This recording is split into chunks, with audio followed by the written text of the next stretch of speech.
Hey everyone, welcome to another episode of Easy Conversations, a podcast about having easy conversations. I'm your host, Furkan Dandia. In this week's episode, I sit down with Richard Dolan, who's a therapist based in the UK. Rich and I touch on a lot of topics that are quite relevant right now, especially in this pandemic world. We talk about being parents, divorce, mental health in general, but even from just the lockdowns and social media and how social media contributes to a lot of the mental health issues we see. I hope you can get a lot out of this episode because I did. And if you could leave a review at the end, I would truly appreciate it.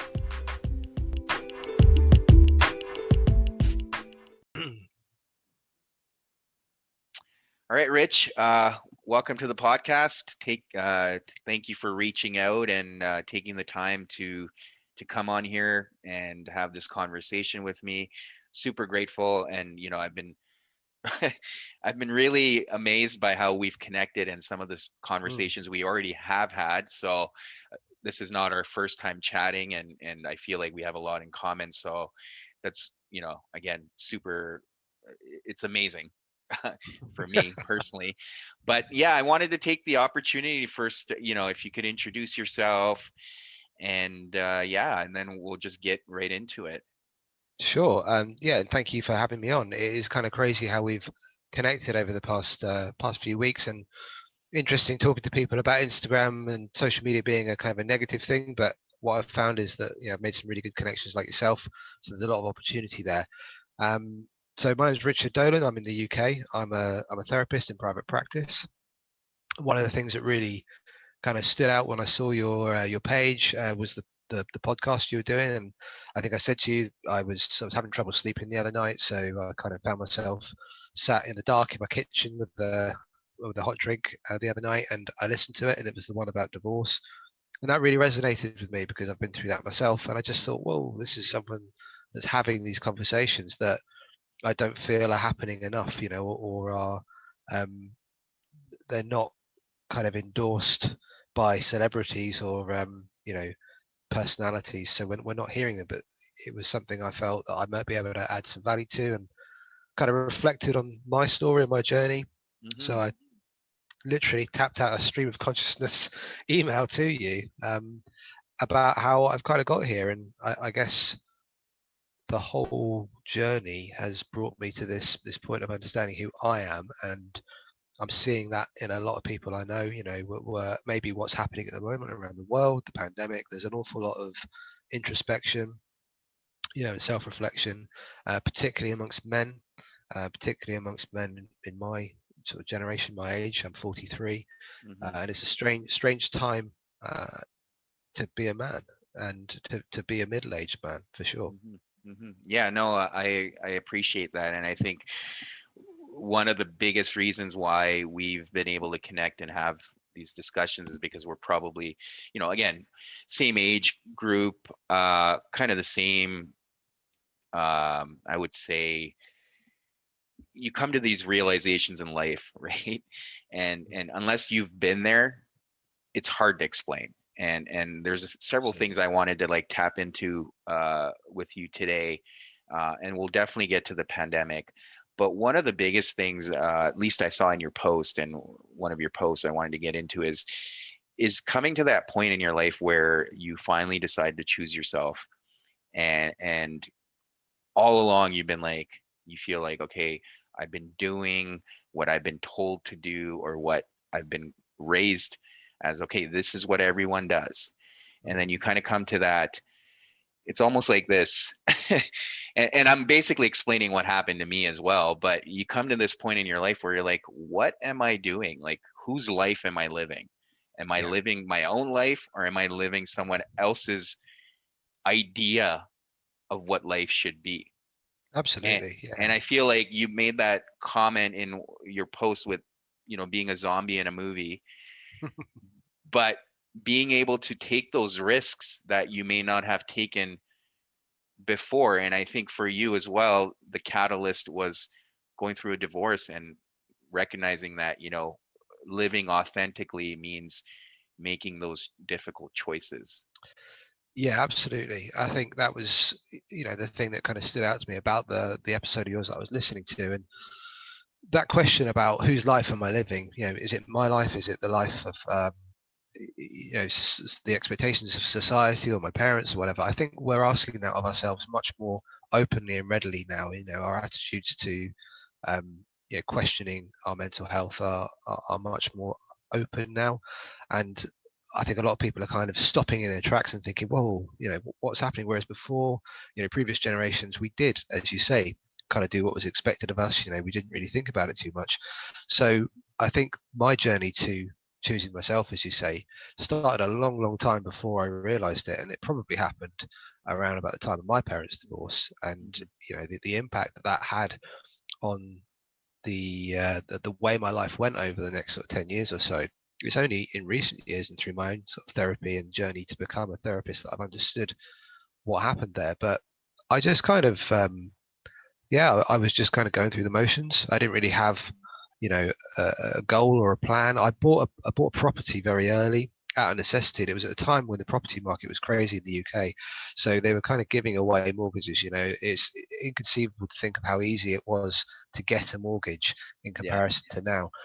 And I remember actually, and this is something I'm going to talk about on Instagram at some point, but I had a huge sense of imposter syndrome, because all of a sudden I'd gone from, being a kind of an 18, 19-year old, and I was just 21, and all of a sudden I had my own, my flat or apartment, as you would call it. And I had this fear that I was going to get a phone call or a knock at the door any minute with somebody saying that they'd made a mistake with the paperwork, and I had to, had to get my stuff and go, because it just felt like this huge, like, responsibility that I didn't feel worthy of. So I was just kind of, working to live and going through the motions and condensing, many years into a few sentences here. It kind of fell into the routine of, okay, met somebody. Yeah, it wasn't great, but it kind of worked. I didn't realize at the time, but I had issues around my own self-worth, and Mm-hmm. that influenced sort of what happened in the relationship. And yeah, you just kind of do what's expected of you. You've been together X number of years. Okay, when you're getting married, are you going to have kids, buy a house? So that kind of carried on until everything sort of came crashing down, partly through who I was, and who I was trying to be, and Mm-hmm. the same for her as well. I was seeing it happen all around me, and that point, which led to me being the zombie in the film. And for people listening, that was actually a real thing. It's not a kind of a metaphor. I was actually a zombie in the film, and it was a really kind of random experience, but it was such a spontaneous thing that it stopped me in my tracks and made me think, what am I doing with my life? Why am I not living the life that I want to live? And how long have I been like living this idea of a life that isn't actually bringing me any joy or happiness? Mm-hmm. Mm-hmm. and And and yeah, that was the point. Everything changed. yeah, no, I appreciate that. I think obviously people can't see, but I have like this big smile on my face because I, because everything you're mentioning, Rich, I feel like I can pretty much align with, because I've went through a very, very similar Mm, journey. Like I finished school, I moved across the country for work and bought my property because that's what everyone was doing at the time. yeah. Met someone, decided to get married. Same thing. Like it just didn't feel like, okay, because again, you watch movies and you have this ideology of what love is, what a relationship is. And this is Yeah. not like any knock on who I was with or myself. It's just, it didn't feel like, it didn't feel right. But in the moment, it was like, well, this is what I'm meant to do. I'm supposed to get married and Yeah. I'm supposed to have a family. Yeah. And You're supposed to do it, and you don't really question it because we grew up not questioning it. yeah, yeah. But at the same time, when you look at it from another lens, it wasn't role modeled for us, right? No, no. Well, what was modeled was to kind of project what you wanted, or um, to be grateful for what you had. To Mm-hmm. accept, to accept your lot, to not, to not. I guess today's kind of way of describing it would be to stay in your lane. Just Mm-hmm. kind of, don't, if where you come from dictated where you went. Mm-hmm. So yeah, there was a definitely a modeling from our parents, and they had it from their parents too, but it didn't promote the idea that there was something more, or that you could aspire to something more, or that the concept of choosing yourself. Just, I don't remember anything like that growing up. Mm-hmm. Yeah, I know. I remember having those conversations with my parents, and they're like, no, there's no such thing as choosing yourself. Mm, We never chose ourselves. We worked hard. You know, like, my mom was stay at home. My dad was the one working, paying the bills. He's like, we did everything for our kids. mm, And it was almost like this expectation was passed down that you're gonna do everything for your kids. yeah. And I remember having that kind of, again, realization at one point where I'm like, how am I role modeling for my son? Am I Mm, role modeling that you just have to, like, you know, you're not happy in life, but you just stick it out because that's what yeah. you're expected to do? Or you choose your happiness? Because I didn't have that courage earlier in my life until I went through that whole journey of Mm, self-realization, and kind of the same thing as you, going through the motions, starting to learn about psychology, and now trying to become a therapist in the future. So I think for me, it's very similar, kind of the mm. journey we've been on. But yeah, yeah, I think for me, it was also important to be able to role model that for my son. And Yeah, I hear what you're saying, and as a parent now to two young girls, 5 and 10, I consider that to be my biggest responsibility. I mean, yeah, as I say, I'm a therapist, and I've worked within health and care for nearly 15 years now in various roles. Take it very seriously, very passionate about it, and it is where I'm meant to be professionally. hmm But all of that comes second to the responsibility that I have to my family and to my daughters. And it is hard to know what the right thing to do is, what the right behaviors are to model, because the world is changing so fast. And I didn't learn any of this from my parents, because what they taught me has no real bearing hmm on the world the way it is today. To be fair to them, the right values were there. I consider that I grew up with the right values, hmm and I didn't really ever have to. I grew up with a lot of privilege. There's no doubt about that. Um, there was a lot of pain. There was a lot of heartache.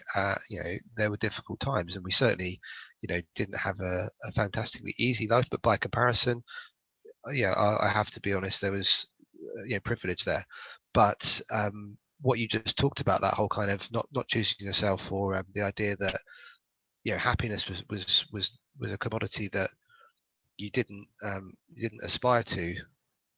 Yeah, it wasn't ever kind of talked about in a way of the way that I feel we're encouraged or expected to do as parents today. hmm There's almost a judgment that comes hmm uh, upon you as a parent if you are not going out of your way to empower your kids to be whatever it is that they want to be. So it's kind of flipped Yeah. completely the other way now.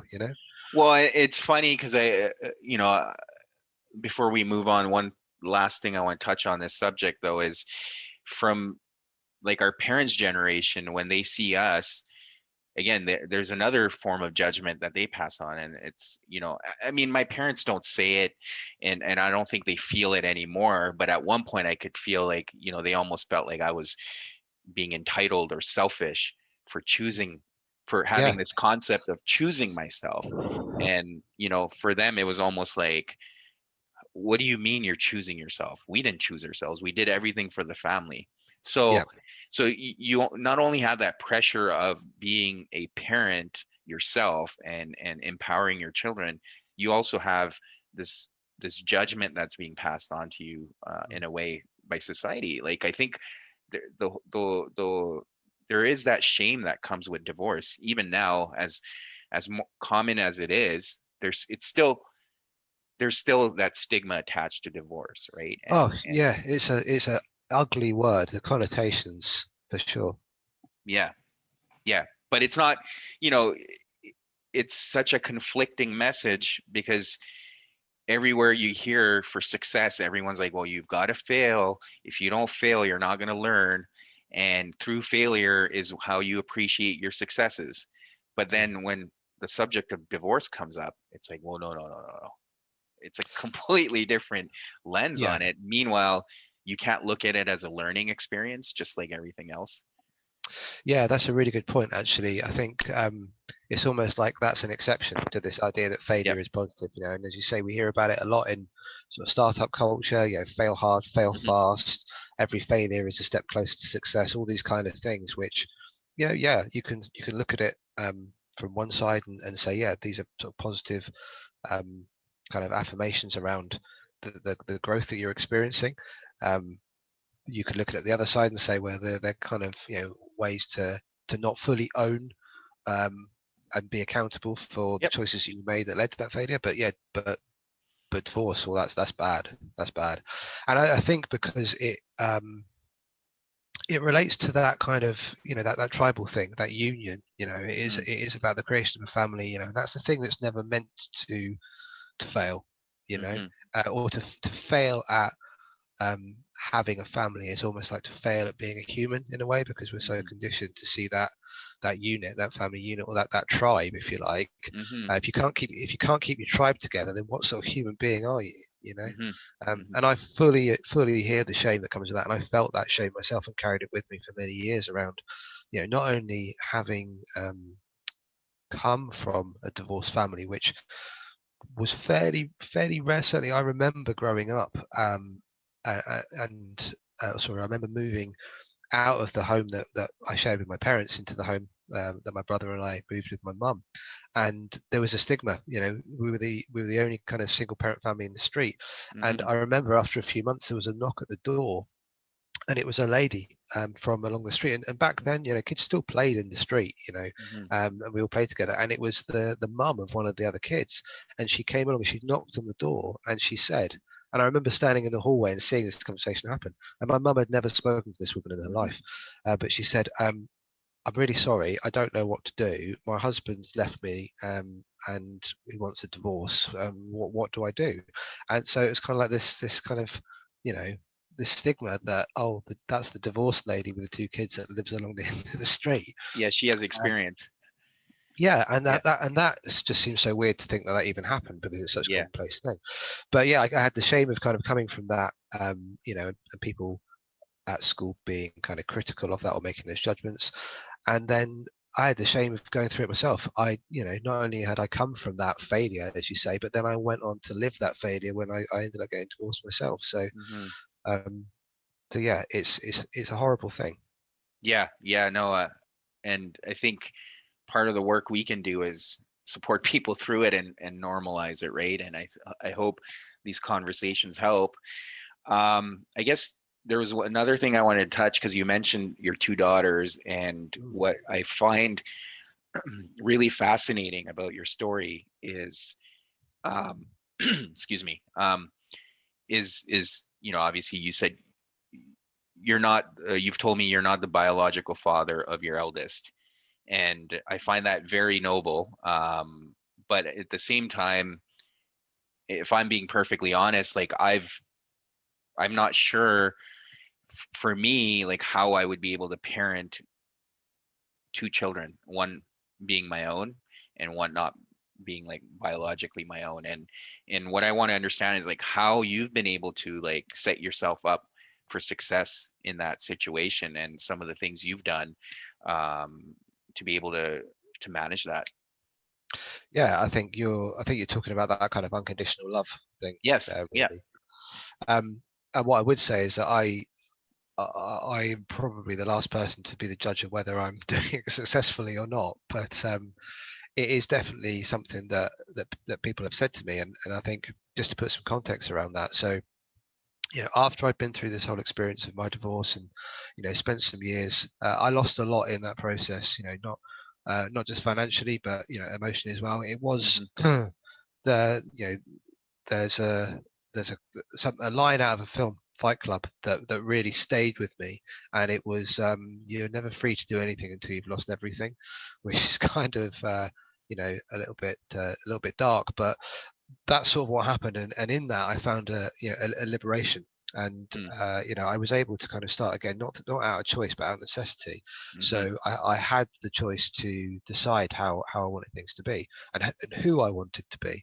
Yeah. So the choices that I made during that period, and the understanding that I came to about myself, I think is what enabled me to be lucky enough to meet my fiance, and and have the family I do now. But she had tragically lost her husband.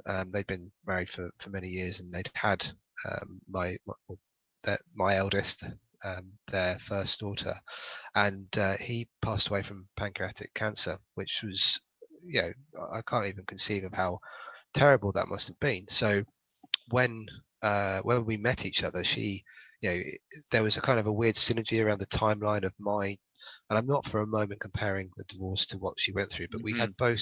we'd both experienced loss, and we'd both been through the grieving process. So that kind of accelerated our understanding of who we were and what we wanted. So when we did meet, I think we were both at a point in our lives where we were clearer, we had, greater clarity um, about what the right thing for us was, and perhaps able to make those decisions a bit faster.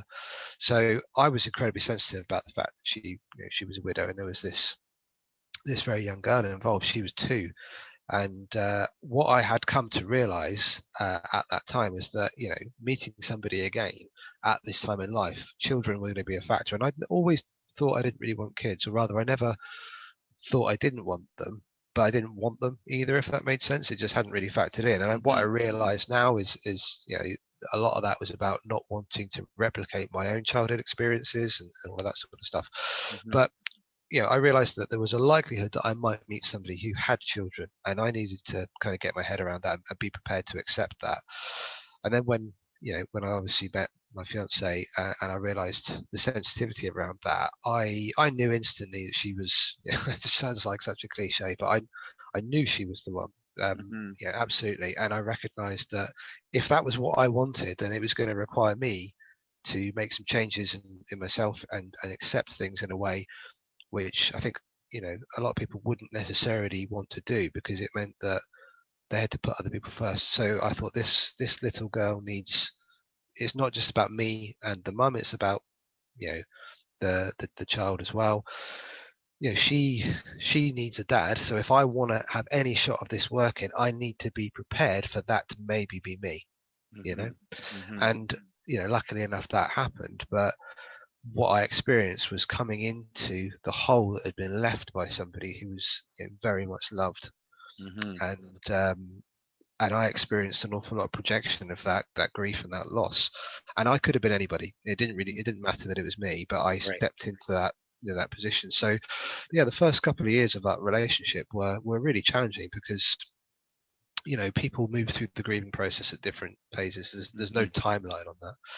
Um, so I think I really put my own feelings about this unconditional thing to one side, and it was tough, because from my my now daughter's point of view, she didn't see me as anything particularly special. There wasn't that bond.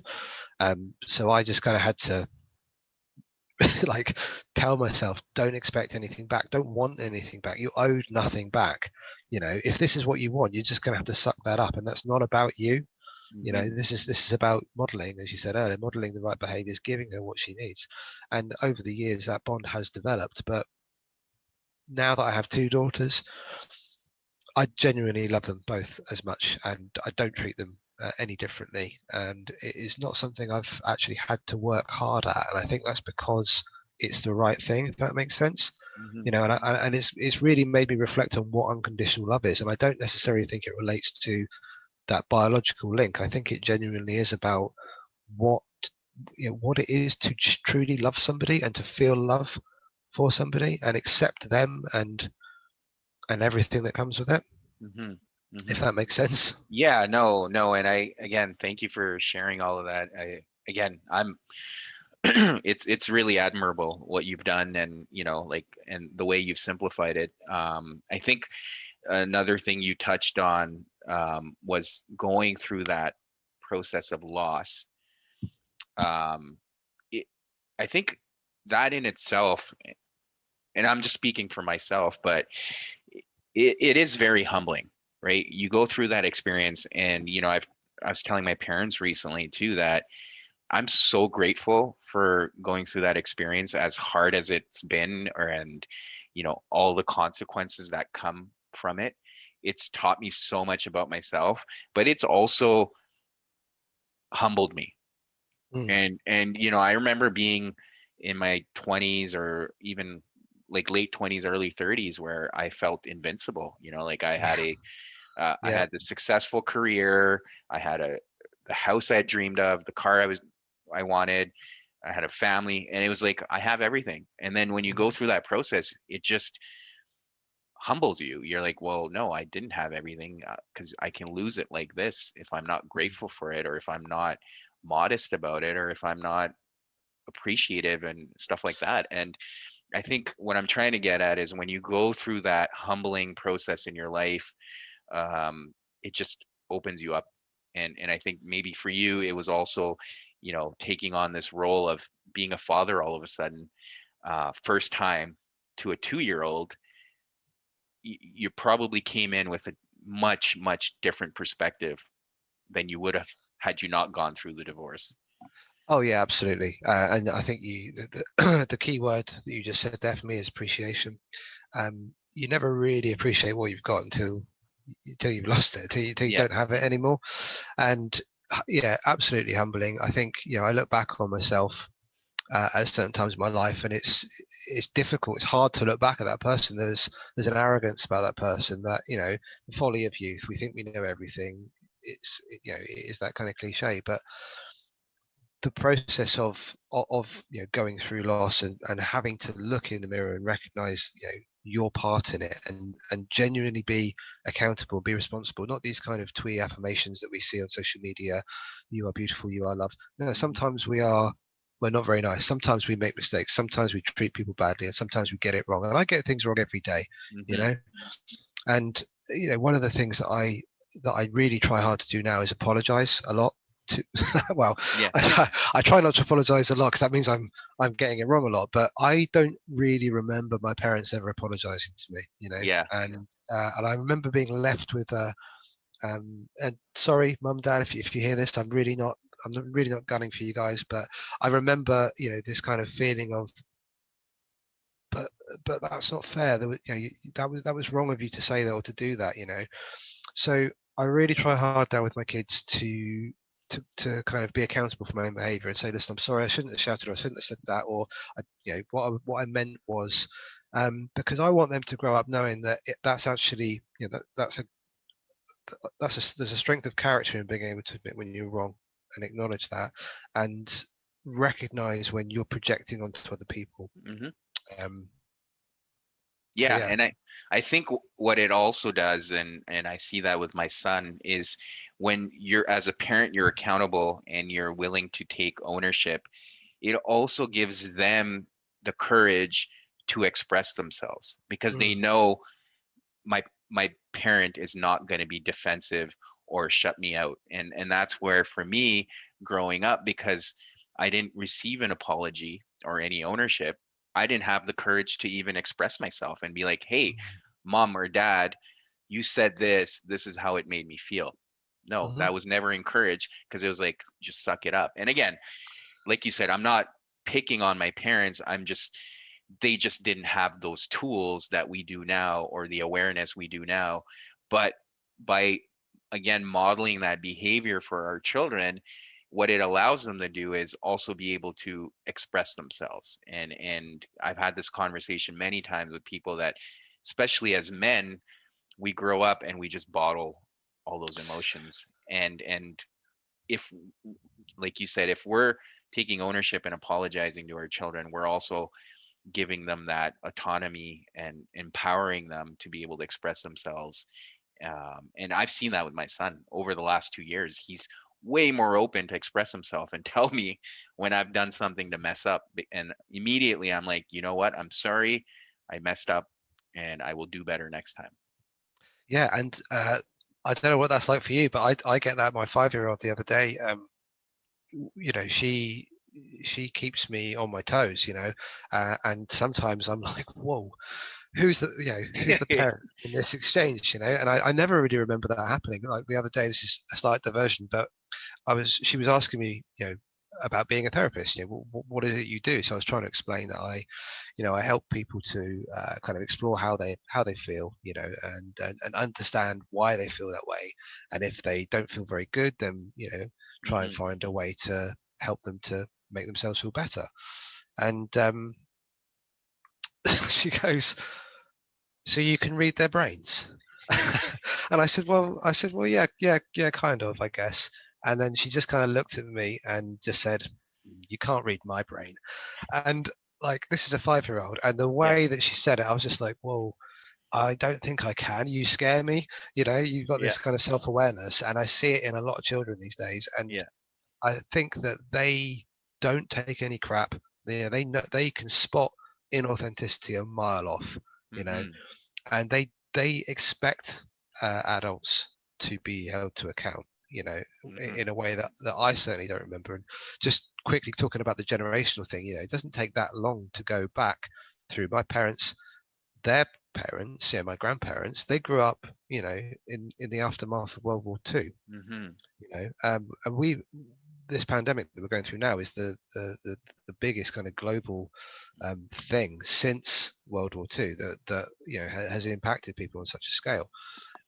And I remember when this kind of happened back in March last year, the first few days of it, I remember I was in the kitchen. I vividly remember it. I was making a coffee, watching the news, and I thought to myself, my God, this is going to leave such a such a psychological imprint that is going to be felt for years and years to come. And that was before everything that's actually happened has happened. So I think we are on the cusp of psychological change on the scale of which we've never seen. No, I agree. Yeah, I mean, like in March last year, like if I was being perfectly honest, I think most of us didn't think we'd still be here, almost a year later. We obviously we didn't know the timing, but the longer this has gone on, the impact is just growing, right? The significance of this is just much larger than we thought it would be. And one of the things you and I have talked about is how much, as much as we've focused on the health side of this pandemic and staying safe and isolating and minimizing the spread, we haven't really focused on the aftermath and the struggle people are seeing right now, whether it's depression, anxiety, all the mental health challenges that are surfacing, and there's still not a lot of conversation around it, right? Like I think people talk about it in their social circles, but it's not happening at a larger scale where there's been, okay, well, here's resources, here's funding, here's, go get therapy. I don't think that's happening at a larger scale. No, and I would be interested to know more about how it's happening, where you are, for instance. But certainly here, it is very much part of the daily narrative. It's been politicized, really. So there's no getting away from the fact that mental health and mental health support is massively underfunded in this country, and it has been, a stick with which any government has been beaten for some time. And we've got the NHS, this wonderful institution that that looks like one thing to many people, but is actually something very, very different. The best way I could describe it would be, it's kind of like a franchise. It's not this one big thing that that is the same everywhere you go. It's not like the Four Seasons where the experience is consistent. It's like the Starbucks and we've all been to that Starbucks where they are bang on it. They make your coffee really quick. They don't get your name wrong. It's clean. The service is amazing. We've all been to the one where you kind of know that the standards are pretty low, or the execution of the role of the duties is pretty low. And the NHS is a bit like that in that, it's kind of all these different kind of different versions of it that are all kind of doing the same thing, but in different ways, and they're all sort of set up in competition with each other. And they are providing, the bulk of the mental health support, which is done largely through, cognitive behavioral therapy. The idea is if you're, so this is how it works. You're depressed, or if you're feeling that way, you go to your GP, you contact your GP.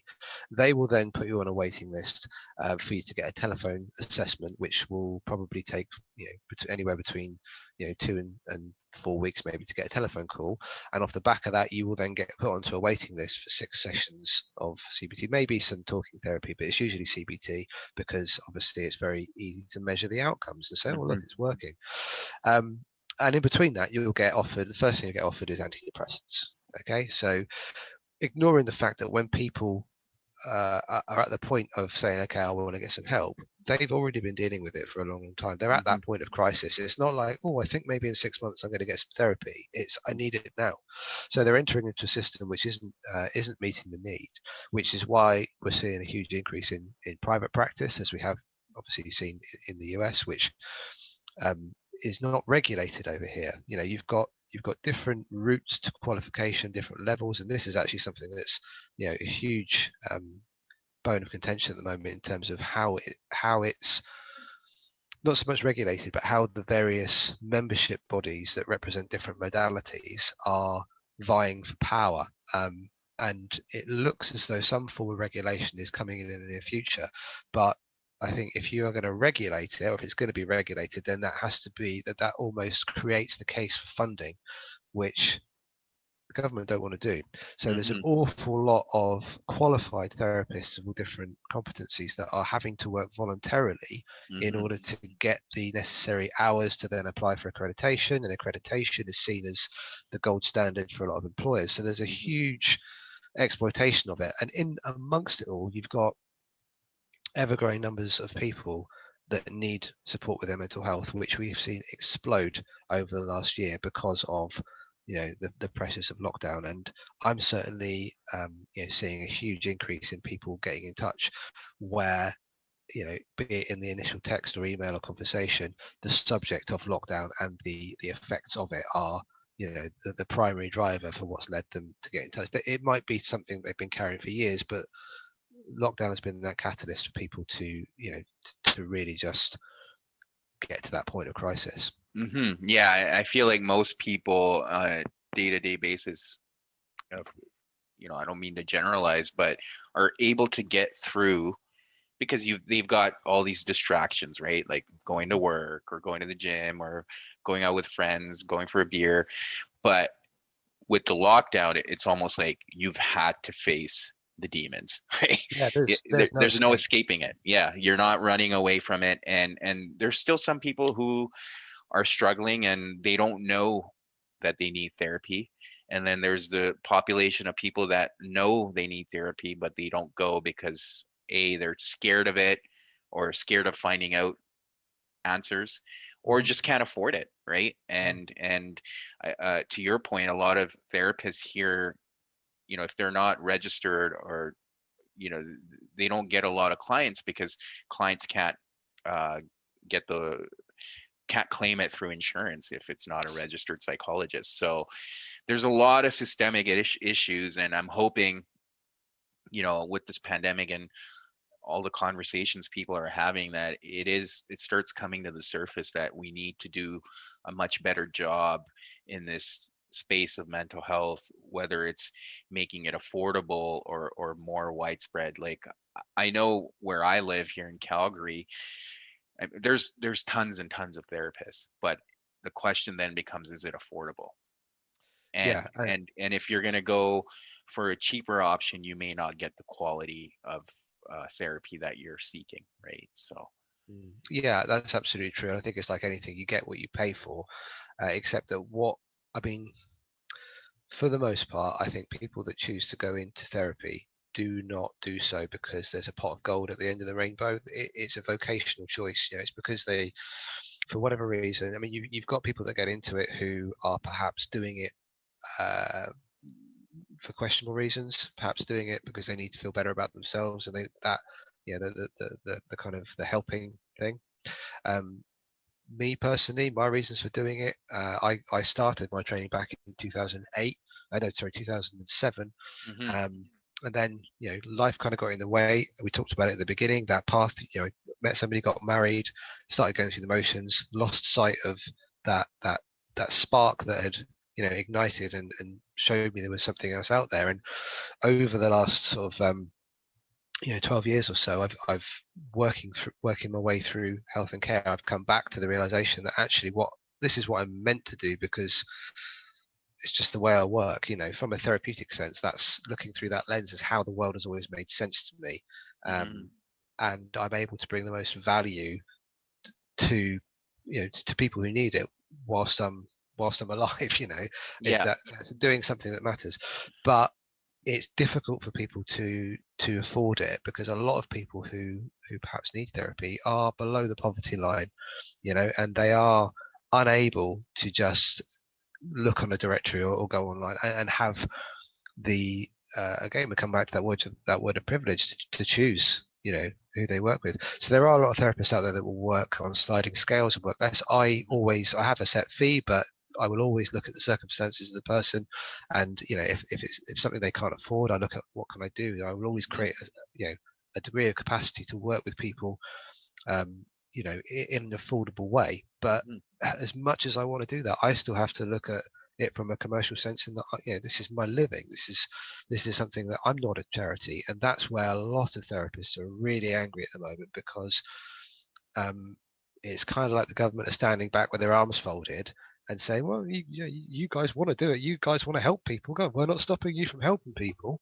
And I think, just to bring this in, there is the emergency explosion, certainly on Instagram, of these kind of self-help, mental health tip things. There's a lot of good stuff out there, but there's also a lot of kind of quite ill-informed or ill-advised stuff. Yeah. But it's almost like, well, you guys are looking after yourselves. Yeah. We've been on Instagram, we've seen what you're doing. Yeah. You got it. Tell yourself you love each other, and they're almost letting that kind of happen and grow, where we know that social media is really, really damaging. We know that it has the power to affect negatively as much as it does positively. Like, Yeah. we're talking right now because of social media, Of course. but we also know handfuls of people that have suffered as a Yes. result of social media. So Yeah. yeah, I think that they're kind of standing back and letting people look after themselves, and Yeah. it's just not good enough. Yeah. No, I can't stop laughing here. I mean, everything you're saying is very serious, but I feel like you're almost like you're almost But reading my mind. You're directing the conversation where I want to go. And the no, next maybe I topic, can read your brain, like my daughter said. yeah, you should tell your daughter that you're. So I did want to like interject earlier. So Sure. Starbucks never, well, I won't say never, but they seldom get my name right. So I'll put that out Uh, there for comedic okay. purposes. But yes, I think the social media thing that you've brought up is a perfect segue as we get to the end here. But you and I have almost, I would say, almost ranted about social media because we are, I think for us, we're trying to get a message across, right, around mental health, and there's an abundance of people who are also doing the same, and you know, it's social media, especially like, I think most of us are on Instagram right now. It's it's a catch 22 almost, right? Like there's a lot of value if you go seek it, Mhm. which we've talked about, being able to connect with people and having these conversations, amazing. Like I wouldn't have been able to do that otherwise. But there's also the image it creates for people, right? Like for if I go on social media and I'm having a rough day, I'm stuck at home, I'm whether I'm not happy with my job or just my living situation, and I go see someone's perfect life as they portrayed it on Instagram or Facebook or whatever, it does more damage Mhm. than benefits, right? And I think we've talked about that. Like, what are your thoughts? Like, what's your experience been, and do you find that with some of the clients you're working with? Like, how much of it that anxiety or just depression is driven because of social media. Yeah, it's definitely a factor. Personally, I've never really used social media for myself. Um, I've used Twitter for work. I've never really done Facebook. I'm an introvert. I don't really like sharing, much about myself, which is quite ironic, seeing as I'm sat here talking to you about some, kind of personal stuff. But I guess this is stuff that matters to me. This is actually stuff that, I think hopefully some of the people listening to this might be able to relate to, or kind of, recognize that, it is happening in people's lives. But I've got absolutely no interest in sharing what I had for dinner, or making sure I get that perfect selfie to kind of look like I've got this amazing lifestyle. But I've started to use it as a therapist because I recognize that there is a huge platform there to connect with people who are going to social media looking for some sort of answers, some sort of guidance. So yeah, I'm using it from a commercial perspective, but what I've experienced is um, a lot of the clients I've worked with, as you said, have come with these these negative self-image challenges that have been perpetuated by what they see on social media. And Hmm. the crazy thing is, a lot of people that I've worked with are aware of that. They're not Hmm. they know that what they're looking at is fake. But I think the perception of what somebody else's amazing life looks like is kind of compounded by this validation loop that we get locked in, and the dopamine hit. Hmm. So we are it is it's like a legal crack. And this is a kind of a pandemic in itself. People are addicted to that dopamine hit, and it is in the palm of your hand. You carry it around with you. There's no shame in it. You don't have to go around the back of a building and take a hit off the crack pipe. You're on your phone the whole time, and Hmm. it's not just it's not just Instagram. It's the way in which we communicate is becoming increasingly built on validation and acceptance. Hmm. And uh, going back to what we talked about at the beginning about bringing up two young girls, it doesn't really matter whether you're talking about girls or boys, but bringing up young children into a world which is increasingly becoming um, superficial, and the currency is something that's so disposable. If you haven't proved your worth or value by the metrics that are currently used to determine it within 15 seconds, you're at the bottom of the pile. I Yeah, I worry about how to counter that. As a Hmm. parent, from a generation that never had to deal with that. In fact, Hmm. I posted something on Instagram the other day about what the world was like when I was 16 and where I was at, but I I kind of can't even conceive of how challenging I would have found that world if we had the things that kids have to deal with today. You know, Absolutely. Yeah. and yeah, it's Yeah. it's scary.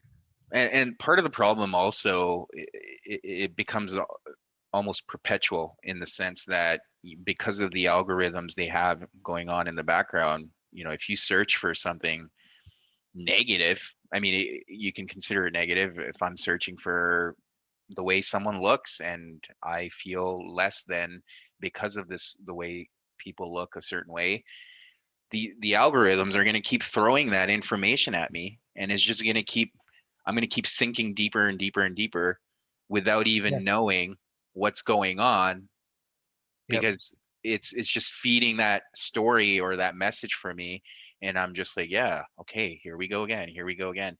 And I think that's part of the problem is, even though people are maybe aware, they're sometimes they've gone so deep that they don't know how to get back out. Absolutely, and you can apply that to any kind of addiction. If you look at alcoholism or Yep.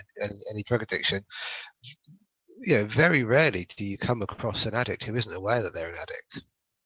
you know Hmm. so that's what we're dealing with. We're dealing with an addiction, but because much like, and the attitude to this has changed in recent years with smoking and tobacco. That's now considered to be a negative thing, that we Hmm. recognize that it's bad for us. We kind of laugh at how it used to be, uh, you know recommended back in the sort of the 50s, but we know that that's kind of bad, and it is acceptable. It's an acceptable form of addiction because we're all in so deep now that we almost can't go back, because actually the world is built on on that, the level of connectivity that social media provides. The way in which we communicate now has irrevocably been changed, and it's hard to see how we can get out of this hole that we've dug ourselves. And then you have to ask the question: have we dug the hole, or has the hole been dug for us? Yeah, no, I think, I mean, the analogy is great because you think about it, like there was a time when people would smoke on planes and in restaurants and in public, and now it's almost like, because of the changes we've experienced in society, it's almost like someone that smokes even outside, they feel shamed. Oh yeah, totally. There's a really, really strong kind of element of shame with that. Yeah, but with social media right now, it is scary. And again, yeah, you and I've talked about it. It's how do you find the positivity in it and get the value that it's meant to have without the negativity, or do you just accept it and find balance? Yeah, it's a really good question, and not one that I'm sure I know the answer to. I mean, so my experience so far, and I know that we've talked about this, I'm certainly not immune to the dangers of it, and it's something I've had to be really mindful of, because you kind of used to hear those things, sort of thinking back to the 80s, about heroin. Oh, you only need to try it once to get addicted. All you need to do is post once or twice and get a few likes, and you are going to get that dopamine hit. You're going to get that validation. It feels good. You're being accepted. You are throwing your hat in the ring. You're shouting out to the tribe that we all belong to, and you're being allowed to get closer to the fire. Yeah. And you wouldn't be human if you didn't experience some kind of thing. Obviously, I think it depends on you as an individual, and all of the things that we've talked about this evening, as to how important that is to you, but you will have a reaction. So you've got to be really careful. If you're gonna dip your toes in that water, you've got to be prepared, to swim against the current, because it will take you, where it wants you to go, unless you're strong enough to navigate it. And I think it's very easy for you to get into that water without any awareness of how strong that current is. Yeah, and I think the things you mentioned around likes and follows, it's all validation, and at the end of the day, we as humans need validation, but it's being able to understand the superficial nature of it, and not letting it create this false sense of, I don't know, this false identity basically. Yeah, and And I think most people like fall into that trap because it's created this false sense of identity for them. It allows them to be someone else. It's almost like putting on a mask, right? And absolutely. it's detrimental to your relationships, your friendships, a lot of things, right? So You're absolutely right. And I think the more that we wear that mask, the less time we spend being ourselves. And we do need validation as humans. The key, and this is where therapy, from my perspective, is really, really valuable, is that it can help you to validate yourself. If you can validate yourself, then you don't need it from somewhere else, which makes you immune to all the things that are trying to kind of get you hooked on that validation. So yeah, it all comes back to that self-acceptance, that self-actualization. And something that it's certainly been a theme in the content that I've posted, and it's something that I absolutely champion and advocate. And I remember just the other day I had a big conversation with my girls about this. Be yourself. You might not like yourself, but you can work on that. You can figure out why you don't, and you can work on that, and you can learn to like yourself. But when I started being myself, choosing myself, that's when my life changed for the better. yeah, and I think that's we can talk about this for hours. I think that the whole existential nature of accepting yourself and being comfortable in your skin, and unfortunately, it's not that easy. No. Obviously, if it was, people wouldn't be struggling, nor Mm. would they be caught in this whole loop of social media and seeking that acceptance or validation. So Mm. it is, it's a deep topic, and I think just bringing awareness to it is probably the best we can do at this Absolutely. But point. just to make that point, you captured it perfectly earlier when you talked about that humbling experience. You know, that's where the growth is. You know, Hmm. that that going through those experiences are where we learn about who we really are. And accepting yourself doesn't mean pretending that there's nothing bad about you. You know, Hmm. we are, none of us are perfect. There are all things that we've done, choices we've made that we would regret or we change. And accepting yourself is about, you know, the bad and the good, and that comes back to balance. And I think you talked about balance in relation to social media, and I think that applies to life. Really, you can't have good without bad. Yeah, absolutely. And I, again, like I said, I'm grateful for going through that, because I'd rather be making mistakes every day and learning from them and improving, rather than living in a world where I feel like I'm not making mistakes. Yeah, It's not a good place to be. yeah, there's a lesson in every mistake, and I think some people just keep making the same mistake until that lesson is, you know, is learned, you know. Mhm. Exactly. Well, Rich, again, this has been a great conversation. Time flew by. I really enjoyed I it. know, it's been a pleasure.